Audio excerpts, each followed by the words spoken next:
Hello dear students, today we are going to start our 7th unit और 7th unit जो है हमारी as name suggest properties of bulk matter. तो bulk matter का मतलब क्या है कि सॉलिड लिक्विड एंड गैस एक कंप्लीट एक बहुत ह्यूज अमाउंट ऑफ मटेरियल है मान लिया, उसकी प्रॉपर्टीज़ के बारे में हम सीखेंगे। सबसे पहले हम सीखेंगे सॉलिड क्या चीज़ है, वो सॉलिड कैसे रिस्पॉन्ड करता है, फिर लिक्विड के बारे में और फिर थोड़ा सा गैसेस के बारे में। नेक्स्ट एक अलग से यूनिट भी है गैसेस के बारे में, तो वहाँ पे हम और ज़्यादा डिटेल में सीखेंगे। तो सॉलिड के बारे में जो हमने 5th यूनिट में स्टडी किया था, वहाँ पर हम क्या मान के चले थे, सॉलिड का मतलब है एक रिजिड बॉडी जिसके ऊपर कोई भी डिफॉर्मेशन नहीं होता है। अगर आप कोई फोर्स उसके ऊपर अप्लाई करते हो तो वो एज इट इज़ रिजिड बना रहता है, लेकिन प्रैक्टिकली ऐसा नहीं होता है।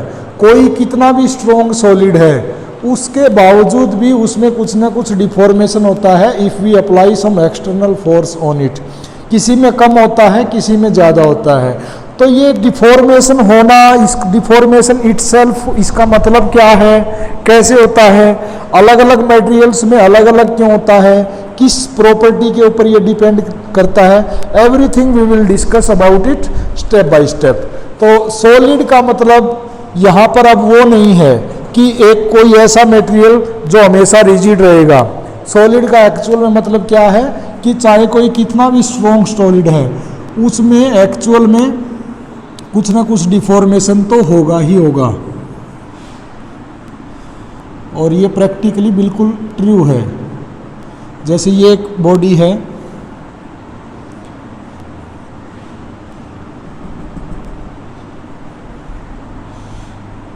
अभी क्या है कि इसके ऊपर कोई फोर्स अप्लाई करेंगे तो हमें क्या अभी तक क्या पता था, क्या मान के चलते थे कि this is a rigid body, but ये this is not a rigid body. Actual में क्या होता है कि ऊपर से अगर कोई फोर्स अप्लाई करेंगे तो ये कंप्रेस हो जाएगा, इधर से अप्लाई करेंगे तो ये ऐसे बेंड हो जाएगा, नीचे से अप्लाई करेंगे तो फिर ये ऊपर की तरफ कंप्रेस हो जाएगा।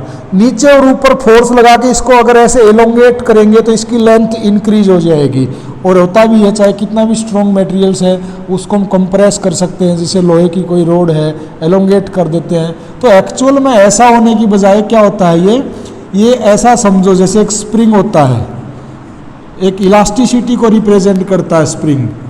तो कोई भी सॉलिड है वो भी एक इलास्टिक मटेरियल से ही बना होता है। तो एक्चुअल में ये ऐसे इलास्टिसिटी है इसके अंदर, जिसकी वजह से ये कंप्रेस भी हो सकता है, एक्सपेंड भी कर सकते हैं हम इसको, बेंड भी कर सकते हैं, एक तरफ से दूसरी तरफ ट्विस्ट भी कर सकते हैं। अब आफ्टर इलोंगेशन या बेंडिंग ये अपनी शेप को ओरिजिनली वापस भी आ सकता है, नहीं भी आ सकता, कंप्लीटली डिफॉर्म हो जाए, उसमें से हो सकता है पार्शियली ये दोबारा से अपनी ओरिजिनल पोजीशन को गेन कर ले। तो ये सारी बातें हम डिस्कस करेंगे, इन सारी प्रॉपर्टीज़ के बारे में डिस्कस करेंगे कि किस प्रॉपर्टी की वजह से कोई चीज़ परमानेंटली उसमें डिफॉर्मेशन हो जाता है, किस प्रॉपर्टी की वजह से वो बॉडी अपनी ओरिजिनल पोजीशन पर लौट के आ जाती है। तो every property we are going to discuss. तो फर्स्ट ऑफ ऑल इसमें कुछ टर्म्स हैं जो यूज होती हैं, जैसे फर्स्ट जो है डिफॉर्मिंग फोर्स। डिफॉर्मिंग फोर्स का मतलब क्या है, डिफॉर्मिंग फोर्स का मतलब वो है कि वो एक एक्सटर्नल अप्लाइड फोर्स जिसको आप लगा के किसी ऑब्जेक्ट की कॉन्फ़िगरेशन को चेंज करते हो, that is known as deforming force. तो हम इस वर्ड को बार बार यूज करेंगे, आपने याद रखना है, डिफॉर्मिंग फोर्स। तो ये क्या है, it is an external force which we use to change the configuration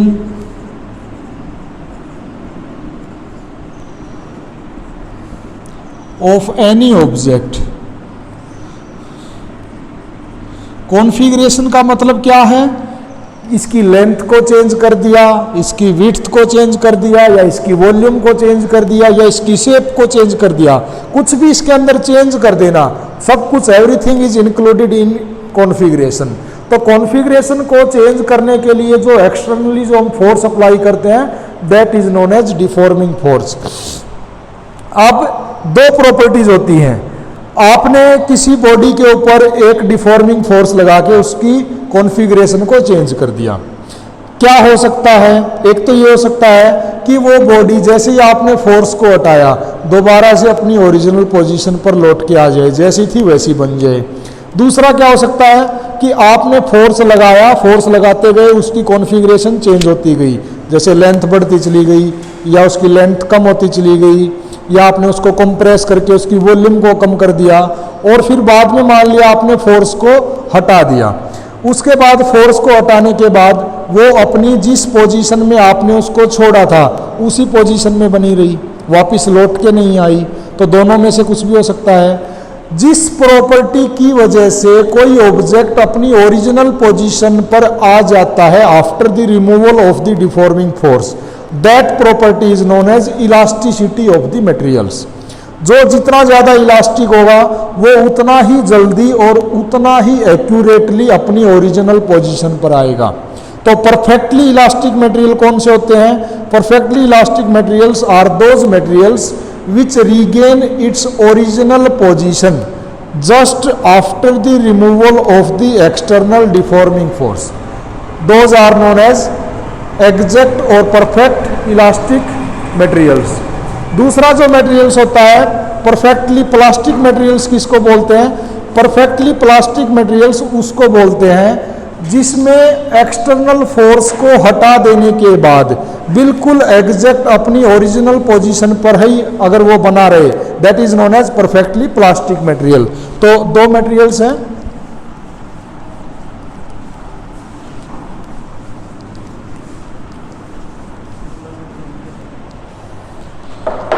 number one is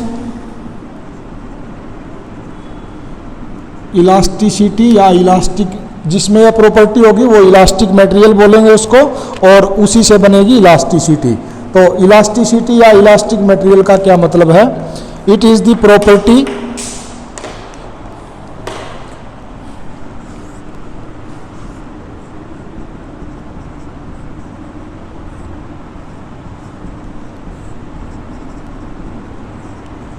of any material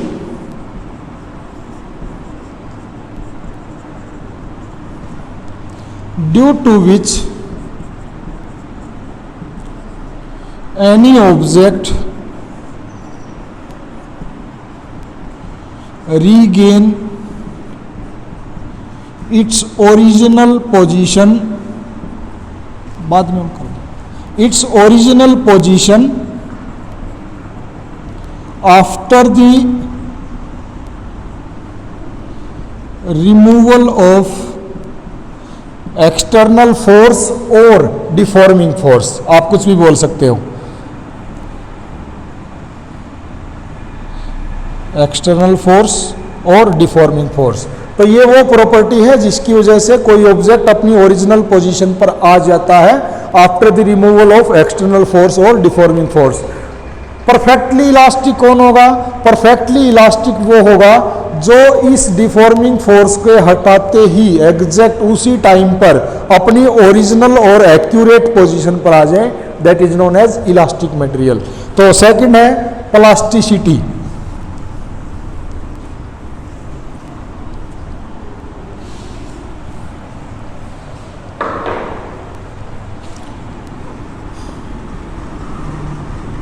plasticity, plasticity का मतलब क्या है कि डिफॉर्मिंग फोर्स के हटाने के बाद भी कोई ऑब्जेक्ट अपनी उसी पोजीशन पर बना रहे जिस पोजीशन तक आपने उसको डिफॉर्म किया था, बिल्कुल भी वापस ना आ जाए, तो वो प्लास्टिक मटेरियल होता है। तो ये वो प्रॉपर्टी है जिसकी वजह से कोई object after removal of the external load will remains at its original position. Original का मतलब आफ्टर द डिफॉर्मेशन, वो उस पर वापिस ना आए पहले वाली पोजीशन पे, तो वो उतना ही प्लास्टिक होगा। तो plasticity is the property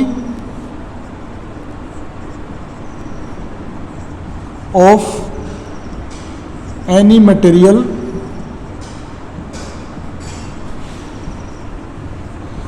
due to which any object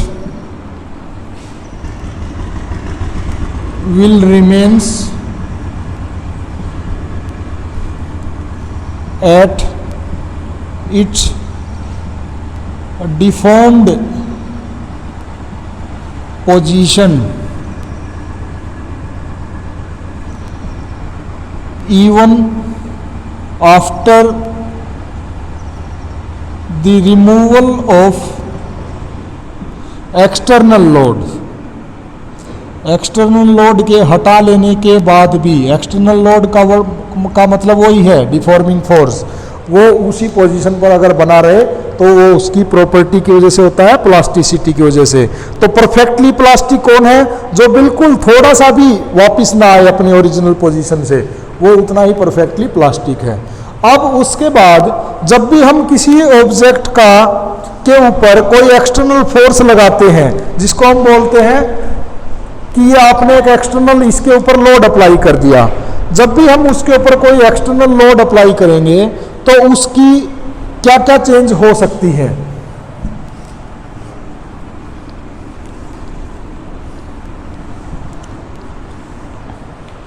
जैसे दिस इज एन ऑब्जेक्ट, मैं कुछ एग्जांपल आपको बताता हूं। मान लिया ये दो इक्वल एंड अपोजिट फोर्स लगाए, ये दो फोर्सेस क्या करेंगे, दोनों एक्सटर्नल फोर्स हैं, इसकी लेंथ को इंक्रीज कर देंगे तो उसको बोलते हैं इलोंगेशन। तो ये बार बार यूज होगा। If there is increase in the length of an object that is known as elongation. अगर दूसरी सिचुएशन में दो फोर्सेस इसकी लेंथ को डिक्रीज कर देते हैं तो उसको बोलते हैं कंप्रेशन। और अगर फोर्सेस ऐसे लगे हुए हैं या फिर ये नीचे से फिक्स है तो ये ऐसे डिफॉर्म हो जाएगा उस तरफ, जिसको हम बोलते हैं शियर ऑफ होना, शियरिंग या शियर ऑफ। तो देखो एक कॉमन वर्ड है जिसको हम बोलते हैं बार बार डिफॉर्मेशन। डिफॉर्मेशन में सब कुछ इंक्लूड है, जो इनमें से नहीं भी है, जैसे किसी का वॉल्यूम चेंज कर दिया आपने, किसी को सिकुड़ दिया, किसी को एक्सपेंड कर दिया, वो भी डिफॉर्मेशन है। तो डिफॉर्मेशन का मतलब क्या है? You are going to change the shape, size और dimension of any object. Change का मतलब क्या है कि आप कम भी कर सकते हो, ज्यादा भी कर सकते हो। Everything is in deformation. कैसे कर सकते हैं deformation? By applying the external force हम डिफॉर्मेशन कर सकते हैं। अब जब भी हम किसी ऑब्जेक्ट के ऊपर कोई एक्सटर्नल फोर्स अप्लाई करते हैं और उस एक्सटर्नल फोर्स को अप्लाई करके उसको डिफॉर्म करने की कोशिश करते हैं, तो ऐसा करने से जब उसके ऊपर हम कोशिश करेंगे उसको डिफॉर्म करने की, तो वो ऑब्जेक्ट उसका रेसिस्ट करेगा। जैसे दिस इज ए ऑब्जेक्ट, अब मैं इसको ऐसे इलोंगेट करने की कोशिश करता हूँ, लंबा खींचने की कोशिश करता हूँ, टेंस करना, तो अब ये ऑब्जेक्ट इस इलोंगेशन का अपोज करता है। जितना मैं एक्सटर्नली बाहर की तरफ इसके ऊपर फोर्स लगाऊंगा उतना ही इक्वल एंड अपोजिट इंटरनली ये अपने अंदर फोर्स लगाएगा और ये इसको इलोंगेट नहीं होने देगा। दूसरा, अगर मैं इसको ऐसे कंप्रेस करता हूं तो भी ये एक ऐसा इंटरनली अपोजिट डायरेक्शन में फोर्स लगाएगा which will oppose the external force. तो हर मटेरियल इंटरनली एक एक्सटर्नल डिफॉर्मेशन करने वाले फोर्स का अपोज करता है। ये जो इंटरनल फोर्स पर यूनिट एरिया होता है that is known as stress. तो अब एक नया टॉपिक आया है आपके लिए, दैट इज स्ट्रेस। स्ट्रेस का क्या मतलब है?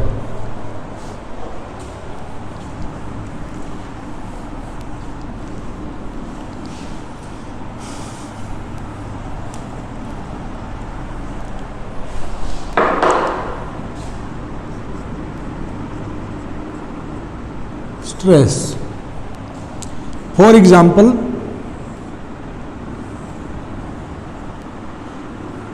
there are two forces which tries to elongate this body, equal and opposite in direction.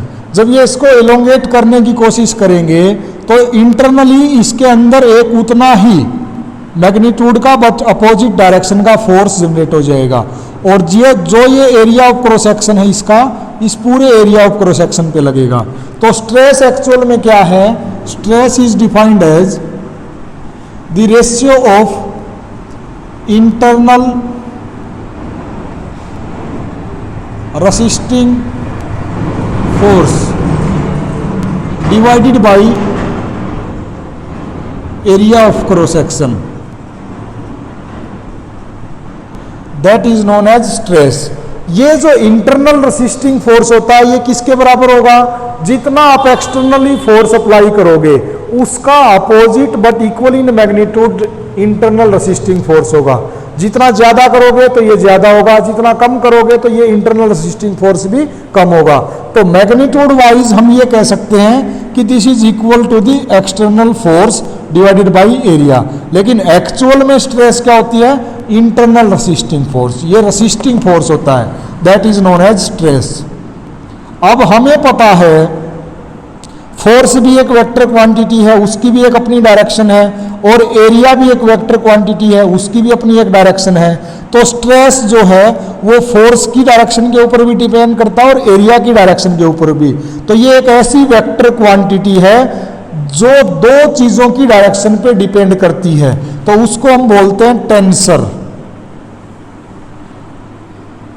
Tensor का मतलब क्या है? This is A vector of order 2, vector of order 2। इसका ऑर्डर 2 है, क्यों है? क्योंकि ये दो चीजों की डायरेक्शन के ऊपर डिपेंड करती है। अब ये स्ट्रेस जो है, ये स्ट्रेस भी अब आगे जाके इसको अलग अलग क्लासिफाई किया गया है।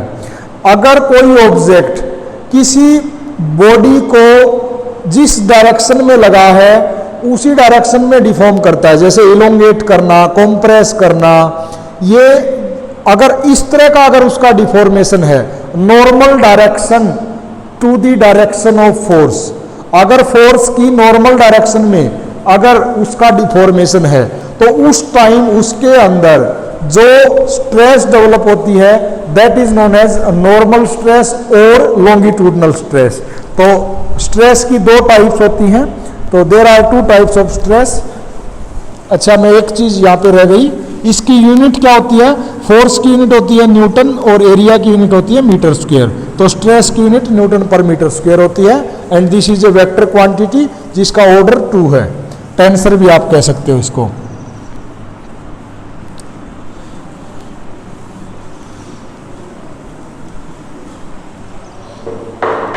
तो स्ट्रेस जो है 2 टाइप्स की होती है। एक होती है नॉर्मल स्ट्रेस, दूसरी होती है शियर स्ट्रेस। नॉर्मल स्ट्रेस का क्या मतलब है? जैसे for example this is an object and these forces are trying to elongate this object. 5 minute. These forces are trying to elongate this object। तो इसके अंदर जो स्ट्रेस डेवलप होगी उसको हम बोलते हैं tensile stress, and that stress is in the direction of the force applied. देखो ये जो फोर्स आपने अप्लाई किया है इसके नॉर्मल डायरेक्शन में, ये मैं सॉरी गलत बोल गया कि इसी की डायरेक्शन में नहीं, normal to the direction of force applied. क्योंकि देखो ये फोर्स ऐसे अप्लाई किया और इसका एरिया क्या है? ये है, तो इसके नॉर्मल डायरेक्शन में, तो नॉर्मल डायरेक्शन में जो स्ट्रेस डेवलप होती है वो टेंसाइल स्ट्रेस। दूसरा ये फोर्स है, ये इसको कंप्रेस करने की कोशिश करेगा, तो उस टाइम पे जो इसके अंदर रेसिस्टिंग फोर्स पर यूनिट एरिया होगा उसको बोलते हैं कंप्रेसिव स्ट्रेस। तीसरी बात क्या है? जैसे ये एक ऑब्जेक्ट है, इसके ऊपर ऐसे फोर्स लगा है चारों तरफ से और वो इसको दबाने की कोशिश करते हैं, तो उसका ये ऑब्जेक्ट अपोज करेगा, तो उसको हम बोलते हैं हाइड्रोलिक स्ट्रेस। तो यहां पर हर तीनों केस में क्या कॉमन है कि फोर्स के नॉर्मल डायरेक्शन में स्ट्रेस है, चाहे वो टेंसाइल है, चाहे वो कंप्रेसिव है, चाहे वो हाइड्रोलिक है। तो अगर नॉर्मल डायरेक्शन में स्ट्रेस है तो हम उसको बोलते हैं नॉर्मल स्ट्रेस और लॉन्गिट्यूडनल स्ट्रेस। शियर स्ट्रेस क्या होती है कि मान लिया देयर इज एन ऑब्जेक्ट और यहां पे ये एक फोर्स लगा है और इस फोर्स की वजह से मान लिया ये ऑब्जेक्ट ऐसे बन गया, शियर ऑफ होना बोलते हैं इसको, ये न्यू पोजीशन ऐसे बन गई इस फोर्स की वजह से। तो अब ये जो इस तरह का जब सिचुएशन है, जब परपेंडिकुलर डायरेक्शन में फोर्स लगा है उसकी लेंथ के, यहाँ पे नॉर्मल डायरेक्शन थी एरिया ऑफ क्रॉस सेक्शन की एंड अलोंग द लेंथ था, this was the along the length, ये इसकी लेंथ है, लेंथ के अक्रॉस ही था, लेकिन यहां पर क्या है परपेंडिकुलर टू द लेंथ। तो अब जब इसके अंदर जो स्ट्रेस डेवलप होगी that is known as shear stress. तो स्ट्रेस की दो टाइप्स होती हैं, एक है नॉर्मल स्ट्रेस, एक है शियर स्ट्रेस। फिर नॉर्मल की भी तीन टाइप्स होती हैं, tensile stress if you are trying to elongate the object, compressive stress and hydraulic stress, यहाँ पे डिक्रीज करने की कोशिश करते हो और यहाँ पर आप इसके कंप्लीट वॉल्यूम को डिक्रीज करने की कोशिश करते हो।